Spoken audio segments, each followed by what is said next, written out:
আর আমরা জানবো জিলহজ মাসের করণীয়। গত রাত থেকে জিলহজ মাস শুরু হয়ে গিয়েছে। যারা কোরবানি করব এবং কোরবানি করব না, গত রাত থেকে তাদের জন্য প্রথম করণীয় ছিল চুল নখ না কাটা। এটা যারা কোরবানি করব এবং করব না সবার জন্যই। আবু দাউদ এবং নাসাইর বর্ণনা দ্বারা বোঝা যায় শুধু যারা কোরবানি করবে তাদের জন্য এই আমল, চুল আর নখ না কাটা। নাসাইর আরেকটা বর্ণনা দ্বারা বোঝা যায় যারা কোরবানি করবে না তারাও চুল নখ কাটবে না। তো প্রথম কথা, যারা কোরবানি করবে তারা এই 10 দিন কোরবানির আগ পর্যন্ত চুল নখ কাটবে না। তিরমিজির বর্ণনা 1523 নম্বর হাদিস। এই হাদিসের মধ্যে রাসূলুল্লাহ সাল্লাল্লাহু আলাইহি সাল্লাম বলেন, মান রাআ হিলালা যিল হিজ্জাহ ওয়া আরাদা আন ইউদহিয়া ফালা ইয়াখুযান্না মিন শা'রিহি ওয়া আযফারিহি। যে ব্যক্তি জিলহজ মাসের চাঁদ দেখবে এবং সে যদি কোরবানি দেওয়ার ইচ্ছা করে, সে যেন তার চুল নখ না কাটে, এইগুলা সে যেন না কাটে। হাদিস থেকে কি বুঝলাম? যে কোরবানি দিবে সে চুল কাটবে না, নখ কাটবে না। নাসাইর বর্ণনা, সহিহ মুসলিমেরও বর্ণনা 1977 নম্বর হাদিস। আমাদের মাদ্রাসার পাঠ্যপুস্তক অনুসারে মোট হাদিস সংখ্যা হবে 3033টা মুসলিমের। এই হাদিসে রাসূলুল্লাহ সাল্লাল্লাহু আলাইহি সাল্লাম বলেন, ইযা রাআইতুম হিলালা যিল হিজ্জাহ ওয়া আরাদা আহাদুকুম আন ইউদহিয়া ফালইউমসিক আন শা'রিহি ওয়া আযফারিহি। রাসূলুল্লাহ সাল্লাল্লাহু আলাইহি সাল্লাম বলেন, তোমরা যখন জিলহজের চাঁদ দেখবা, তোমাদের কেউ যখন কোরবানির ইচ্ছা করে আর জিলহজের চাঁদ দেখে, সে যেন চুল নখ কাটা থেকে বিরত থাকে। তিরমিজি আর মুসলিমের হাদিস থেকে বুঝলাম যারা কোরবানি দিবে তারা চুল কাটবে না, নখ কাটবে না। নাসাইর অন্য বর্ণনা দ্বারা বোঝা যায় এক সাহাবী রাসূলুল্লাহ সাল্লাল্লাহু আলাইহি সাল্লামকে বললেন, হুজুর আমার তো এমন একটা প্রাণী আছে, এই প্রাণীর এই অবস্থা, আমারও কি কোরবানি দেওয়া লাগবে?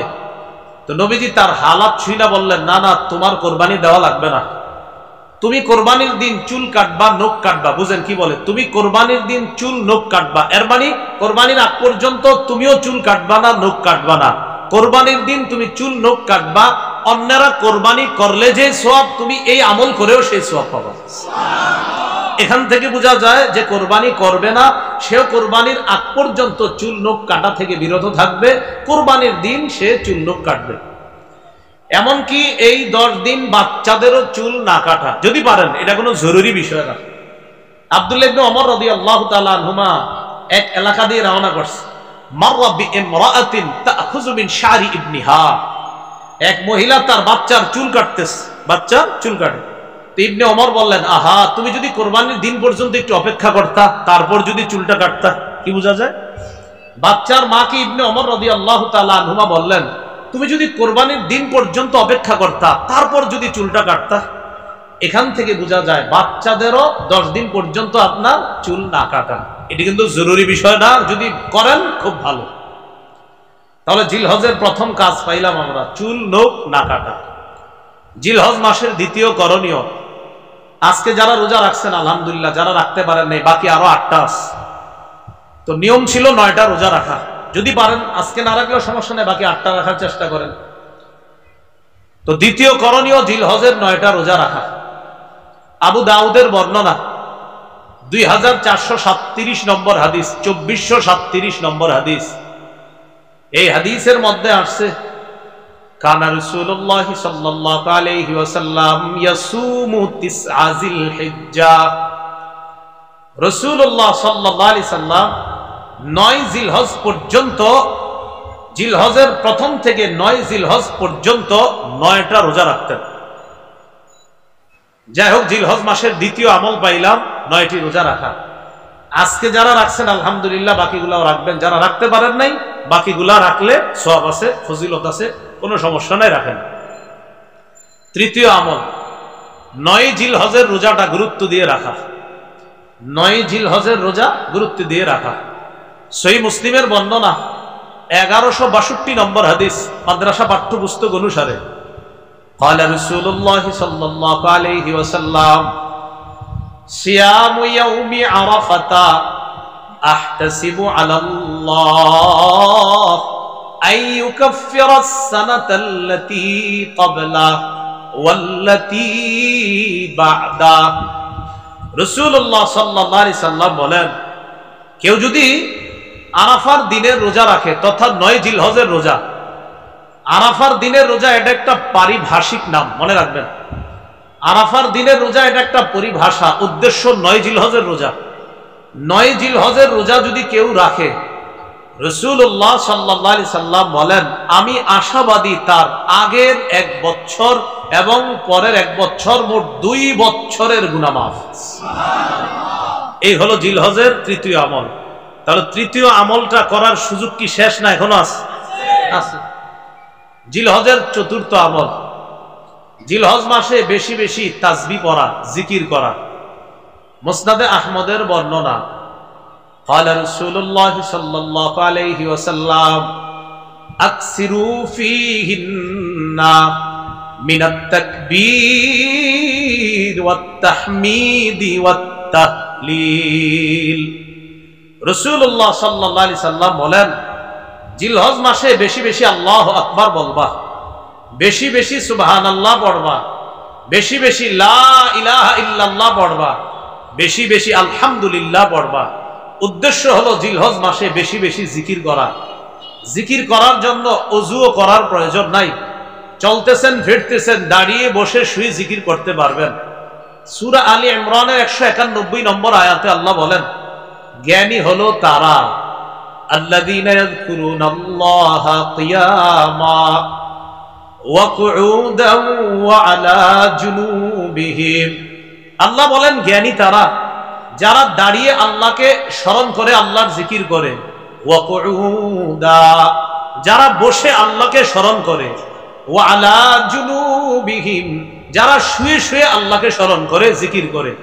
তাহলে জিলহজ মাস ছাড়াও জিকির করব, বাকি জিলহজ মাসে খুব বেশি পরিমাণে জিকির করার চেষ্টা করব। আল্লাহ তৌফিক দান করেন।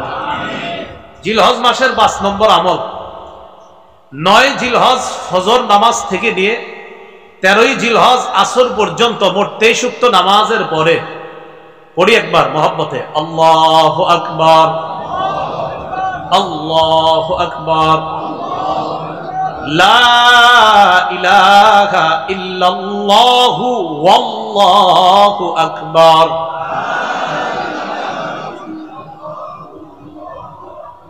আল্লাহু আকবার।